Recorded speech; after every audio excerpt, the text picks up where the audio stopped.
கிராமத்துல சிவசுன்றவர் வாழ்ந்து வராரு. அவருக்கு பிறவியில இருந்தே அதீத சக்திகள் இருக்கு. அந்த சக்தியை பயன்படுத்தி ஊர்க்காரங்க தொலைச்ச பொருட்களை எல்லாம் கண்டுபிடிச்சு தருவாரு.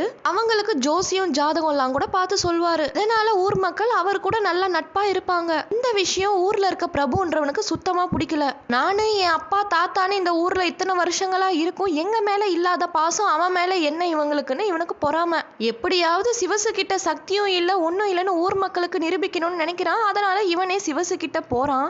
கைகள் ரெண்டையும் பின்னாடி கட்டிக்கிட்டு இவன் கைக்குள்ள ஒரு தும்பிய புடிச்சு வச்சிருக்கான். சிவசு கிட்ட என் கைக்குள்ள என்ன இருக்குன்னு கண்டுபிடின்னு சொல்றான். சிவசு உன் கையில தும்பி இருக்குன்னு சரியா சொன்னானா தும்பிய பறக்க விட்டுறலாம். உன்கிட்ட வெறும் கைதான் இருக்கு எதுவும் இல்லைன்னு சொன்னா தும்பிய காட்டலான்னு இவன் முடிவு பண்ணி வச்சிருக்கான். சிவசு கிட்ட இருக்க சக்திக்கு தான் இவன் மனசுல என்ன நினைக்கிறான்னு தெரியுமே.